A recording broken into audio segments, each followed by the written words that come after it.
Hello everyone. So today we are going to start our new topic commercial banks. हम chapter कर रहे हैं banking का और इससे पहले हमने सेंट्रल बैंक्स डिस्कस करे हैं. सेंट्रल बैंक का मीनिंग, उसके फंक्शंस और उसकी मॉनेटरी पॉलिसी हमने डिटेल में डिस्कस करी है. नाउ इट्स टाइम कि हम कमर्शियल बैंक्स को डिस्कस करें. As you all know, commercial banks वो हैं जिनके साथ हम डायरेक्टली डील करते हैं. So let's see commercial banks होते क्या हैं. Commercial banks meaning and definition: that financial institution which accepts the deposits from its customers and also advances loans to them is known as commercial bank. अगर मैं आपसे simple language में पूछूं कि commercial bank क्या है, so your reply would be कि ma'am वो बैंक जहाँ पर हम अपना पैसा जमा कराते हैं और जहाँ से हमको लोन मिलता है. एक आम इंसान के हिसाब से कमर्शियल बैंक वही है जहाँ पे हम अपनी सेविंग्स को जमा करा सकते हैं और जहाँ से हम लोन ले सकते हैं. सो यहाँ पर भी वही लिखा है कि वो institute which accepts the deposits, जो कि हमारे डिपॉजिट्स को एक्सेप्ट करता है, यानी कि जहाँ पे हम पैसा जमा कराते हैं, एंड ऑल्सो एडवांसेस लोन्स, और हमें क्या प्रोवाइड करता है, loans. Now according to G Crowther ने क्या डेफिनेशन दी है. A bank collects money from those who have it to spare. Spare होने का मतलब क्या है कि बैंक उन लोगों से पैसा कलेक्ट करता है जिनके पास स्पेयर होता है, यानी एक्स्ट्रा होता है, और who are saving it out of their incomes, या वो लोग जो अपनी इनकम्स में से सेव कर रहे होते हैं पैसा, उन लोगों का पैसा बैंक क्या करता है, कलेक्ट करता है, यानी कि वो लोग अपना पैसा बैंक में जमा कराते हैं. And it lends this money to those who require it. और फिर ये पैसा जब बैंक में पड़ा होता है, सो बैंक किन लोगों को लोन्स की फॉर्म में देता है जिनको ज़रूरत होती है. यानी कि वही दो फंक्शंस जो मेन बैंक के कि लोग अपनी सेविंग्स को जो है वो बैंक में जमा कराते हैं और बैंक उस पैसे को लोन्स की फॉर्म में ज़रूरतमंद लोगों को प्रोवाइड करता है. उसके बाद जैसे हमने सेंट्रल बैंक के फंक्शंस पढ़े हैं, इट्स इम्पॉर्टेंट कि हम कमर्शियल बैंक्स के फंक्शंस भी पढ़ें. सो कमर्शियल बैंक के जो मेन 3 फंक्शंस हैं वो हैं primary functions, secondary functions and functions related to economic development. So number 1 हम डिस्कस करेंगे प्राइमरी फंक्शंस को इन डिटेल. प्राइमरी फंक्शंस जो हैं वो 2 हैं. जैसे कि मैंने आपको पहले भी बताया है कि अगर किसी आम इंसान से पूछा जाए कि बैंक क्या काम करता है, तो वो 2 रिप्लाइज देगा. इट एक्सेप्ट्स डिपॉजिट्स, लोगों का पैसा जो है अपने पास जमा करता है, लोगों के अकाउंट्स खोलता है. And number 2 to advance loans, और लोगों को क्या प्रोवाइड करता है, लोन्स प्रोवाइड करता है. सो वही 2 प्राइमरी फंक्शंस है बैंक के, to accept deposits and to advance loans. अब नंबर 1 जो फंक्शन है टू एक्सेप्ट डिपॉजिट्स, हमने इसको भी डिटेल में पढ़ना है कि किस तरह के डिपॉजिट्स होते हैं. सो सबसे पहले लिखा है कि generally banks accept savings of their customers in the form of deposits. Deposits की फॉर्म में लोग अपना पैसा जमा कराते हैं. हम अपना पैसा बैंक्स में जमा क्यों कराते हैं? बिकॉज जनरली आम बंदा जो है वो अपनी सेविंग्स को प्रोडक्टिव मैनर में इस्तेमाल नहीं कर पाता है. हम लोगों के पास अगर अपनी महीने की मेरी अगर 20,000 सैलरी है और मैं अगर उसमें से 5,000 सेव कर रही हूँ, तो अपने घर के अगर आप लॉकर में रख रहे हो तो आप उसको एक प्रोडक्टिव तरीके से यूज़ नहीं कर पाते हो. सो इट इज़ बेटर कि आप अपना पैसा बैंक में जमा करा दो. बैंक उस पैसे को जो है वो प्रोडक्टिव तरीके से इस्तेमाल कर सकता है, आपके पैसे को कई जगहों पे इन्वेस्ट कर सकता है और जिन लोगों को ज़रूरत है उनको लोन्स की फॉर्म में दे सकता है. Now in order to attract customers, अपने कस्टमर्स को अट्रैक्ट करने के लिए काफ़ी सारे कमर्शियल बैंक्स जो हैं वो डिफरेंट तरह के अकाउंट्स की सर्विस आपको प्रोवाइड कराते हैं. मतलब बैंक में आप कोई एक तरह का अकाउंट नहीं खुलवाते हो, सिर्फ बहुत सारी ऑप्शंस होती हैं आपके पास. जैसे कि करंट अकाउंट खुलवाया जा सकता है, फिक्स डिपॉजिट करवाया जा सकता है, savings account, recurring deposit, home safe account, ये बहुत सारी ऑप्शंस हैं जो आप यूज़ कर सकते हो. इन 5 ही पॉइंट्स को हमने डिटेल में पढ़ना है कि ये अकाउंट्स होते क्या हैं, कैसे ओपन करवाए जाते हैं और इन सब में डिफरेंस क्या है. सो नंबर 1 जो हमारे पास है, it is current account deposit और डिमांड डिपॉजिट अकाउंट. ये फंक्शंस जो हैं कमर्शियल बैंक्स के बहुत बेसिक हैं, बहुत सिंपल से हैं, हमने कहीं ना कहीं पहले सुने पढ़े ज़रूर हैं. सो इसमें कुछ इतना डिफ़िकल्ट नहीं लगेगा आपको. सो करंट अकाउंट डिपॉजिट क्या होता है? नंबर 1 इसमें मैं पॉइंट्स की फॉर्म में आपको समझाती हूँ. एक चीज़ तो इन डिपॉजिट्स की क्या है, that account in which a person may deposit और withdraw money as per his choice. Current accounts वो होते हैं जिसमें आप पैसा जमा करा सकते हो और विड्रॉ करा सकते हो अपनी मर्ज़ी पे. डिस्क्रिशन या चॉइस मतलब कि अपनी मर्ज़ी से पैसा जब मर्ज़ी जमा कराया जा सकता है, जब मर्ज़ी विड्रॉ कराया जा सकता है.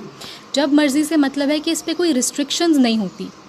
कई और दूसरे अकाउंट्स होते हैं ना, उनमें रिस्ट्रिक्शंस होती है कि हफ्ते में या महीने में सिर्फ इतनी बार ही आप पैसा अपना जो है वो जमा करा सकते हो, या इतनी बार ही सिर्फ विड्रॉ कराया जा सकता है। लेकिन करंट अकाउंट में ऐसी कोई रिस्ट्रिक्शन नहीं है, आप जितनी बार मर्ज़ी, इवन एक दिन में भी जितने बार मर्ज़ी अपना पैसा आप बैंक से विड्रॉ करा सकते हो। नंबर 2, इसमें इस अकाउंट में क्या आता है कि in such type of deposit a person may withdraw any amount at any time.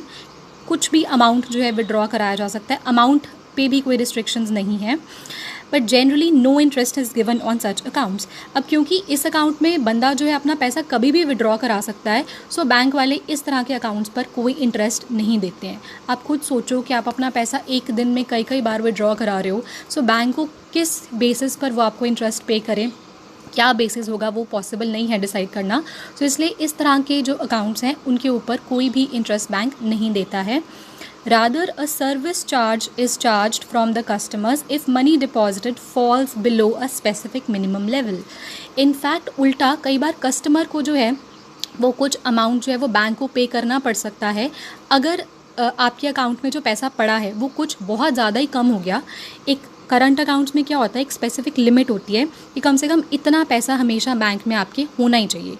अगर उस लेवल से आपका पैसा कम हो जाता है, सो बैंक आप पे पेनल्टी चार्ज कर सकता है, वो अमाउंट फिर आपको बैंक को पे करना पड़ेगा। And also such accounts are open by business man. ज़्यादातर ऐसा पैसा बिजनेस मैन ऐसा अकाउंट खुलवाते हैं, हम आम लोग ऐसा अकाउंट नहीं खुलवाते हैं। देखो, जो बिजनेस मैन हैं उनको बहुत सारी दिन में जो है वो बाइंग एंड सेलिंग करनी होती है, बहुत सारे लोगों को पेमेंट्स देनी है, बहुत सारे लोगों से पेमेंट्स उनको मिलती भी हैं, तो इसलिए उनको उनके केस में ऐसा होता है कि उनको एक एक दिन में कई बार पैसा जो है वो बैंक में जमा कराना पड़ जाता है या कई बार विड्रॉ भी कराना पड़ जाता है। सो वो लोग इस तरह का अकाउंट यूज़ करते हैं। हम जो जनरल पब्लिक है, हम लोग जो हैं, हम लोग इस तरह के अकाउंट की हमें ज़रूरत नहीं पड़ती। सो करंट अकाउंट का एक ओवरव्यू ये है कि ज़्यादातर जो बिजनेसमैन हैं वो इस तरह का अकाउंट खुलवाते हैं। वो जितनी बार मर्ज़ी इस तरह के अकाउंट्स की ये प्रोविज़न होती है कि जितनी बार मर्ज़ी आप अपना पैसा जमा करा सकते हो बैंक में और विड्रॉ भी करा सकते हो, कोई रिस्ट्रिक्शन नहीं होती, और इस पर बैंक आपको कोई भी इंटरेस्ट, कोई भी ब्याज आपको नहीं मिलता है, क्योंकि आप जितनी बार मर्ज़ी चाहो अपना पैसा विड्रॉ करा रहे हो, तो इसलिए बैंक किसी बेसिस पर आपको इंटरेस्ट नहीं दे सकता, राइट। क्योंकि बिजनेसमैन की ऐसी रिक्वायरमेंट होती है, तो वो लोग ज़्यादातर यही वाला अकाउंट खुलवाते हैं। हम लोग इस तरह का अकाउंट ओपन नहीं करवाते। आई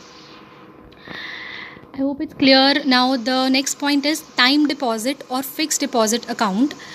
जो दूसरा एक अकाउंट होता है फिक्स डिपॉजिट, ये आई एम श्योर आप सब ने सुना होगा, एफडी इसको बोलते हैं। एफडी आप लोगों के पेरेंट्स ने भी बहुत बार करवाई होगी।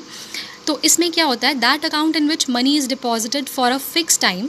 मनी एक फ़िक्स टाइम के लिए आप डिपॉजिट कराते हो, ऐसा नहीं कि कुछ दिनों के लिए कराया, कुछ सालों के लिए। कई लोग 5 साल के लिए एफडी कराते हैं, 10 साल के लिए, 20 साल के लिए एफडी कराते हैं। सो एक फ़िक्स टाइम पीरियड के लिए आप बैंक से कहकर ही अपनी ये एफडी करवाते हो। Money can't be withdrawn from such account before specified time. आप एक फ़िक्स टाइम से पहले इस अकाउंट से अपना पैसा विड्रॉ नहीं करा सकते हो। But in case the customer wants to withdraw money from such account before expiry of specified time, he has to pay a penalty.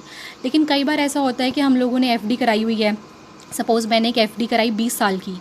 अब बाई चांस कुछ ऐसे सर्कमस्टांसेस हो गए, कुछ ऐसे हालात हो गए कि मुझे टाइम से पहले अपना पैसा विड्रॉ करवाना है, ज़रूरत है मुझे, तो इन दैट केस मैं अपनी एफडी तुड़वा सकती हूँ। आपने शायद ये टर्म सुनी होगी कि एफडी तुड़वाई है हमने। सो एफडी तुड़वा सकते हो आप, लेकिन उस केस में आपको बैंक को कुछ जो है पेनल्टी के तौर पे कुछ अमाउंट पे करना पड़ेगा, विच इज़ ऑब्वियस, क्योंकि आपने टाइम से पहले अपनी एफडी तुड़वा ली। सो आपको कुछ अमाउंट जो है वो पे करना पड़ेगा। And higher rate of interest it is paid on such accounts. And obviously क्योंकि जो एफडी है वो आप काफ़ी लंबे समय के लिए कराते हो, काफ़ी लंबे समय तक आपका पैसा बैंक के पास रहता है, तो इसलिए इस पे जो है बहुत ज़्यादा अच्छा खासा इंटरेस्ट मिलता है। तो ज़्यादातर लोग जो एफडी कराते हैं वो इसीलिए कराते हैं क्योंकि एफडी पे जो रेट ऑफ इंटरेस्ट है वो काफ़ी ज़्यादा अच्छा मिलता है, और किसी भी अकाउंट पर इतना इंटरेस्ट नहीं मिलता जितना मिलता है एफडी पर। सो एफडी क्या होती है कि एक फ़िक्स्ड टाइम के लिए अपना पैसा आपने जमा करा दिया, उस फिक्स टाइम से पहले आप विड्रॉ नहीं करा सकते हो, लेकिन ज़रूरत पड़ने पर एफडी तुड़वाई जा सकती है। इन दैट केस आपको बैंक को कुछ जो है वो पेनल्टी, कुछ जुर्माना पे करना पड़ेगा, और एफडी पे काफ़ी अच्छा खासा जो है रेट ऑफ इंटरेस्ट लोगों को मिलता है। बाकी एफडी कराने का सिस्टम जो थोड़ा सा आपकी बुक में लिखा हुआ है, बुक में लिखा है कि एफडी जब आप कराते हो तो बैंक जो है आपको एक सर्टिफिकेट इशू करता है, ठीक है। and it says commercial bank issues a certificate or receipt to the customer which amount payable after the expiry। तो वो एक रिसीट आपको दी जाती है, उस रिसीट पे लिखा होता है कि जब ये टाइम पीरियड ख़त्म हो जाएगा तो बैंक आपको कितना पैसा देगा, उस पर इंटरेस्ट कितना देगा, ये भी लिखा होता है, और कस्टमर की सारी डिटेल्स जो हैं वो इस सर्टिफिकेट पर लिखी होती हैं। यानी कि जब आप एफडी कराओगे अगर कभी, तो आपको एक रसीद मिलेगी बैंक की तरफ से जिस पे आपकी इन्फॉर्मेशन लिखी होगी, कितना अमाउंट आपको मिलेगा वो लिखा होगा, और कितना इंटरेस्ट मिलेगा वो सारा कुछ उस पर लिखा होगा। ये जनरल नॉलेज के लिए थोड़ा सा मेंशन किया हुआ है, बट ये जो पॉइंट्स मैंने यहाँ पे मेंशन किए वो आपको ज़रूर एक्सप्लेन करने हैं पेपर में। बाकी ज़्यादा डिटेल में अगर आपको नहीं मतलब लिखना तो इट्स ओके, इतना इंपॉर्टेंट है वो ज़रूर लिख देना है।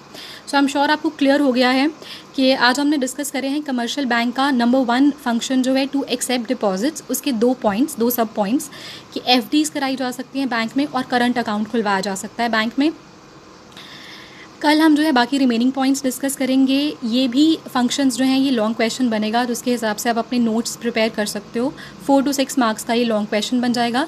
इंडिविजुअली भी कोई अकाउंट आपसे 1 या 2 मार्क्स में पूछा जा सकता है, सो उसके हिसाब से भी अपना क्वेश्चन आपने रेडी रखना है।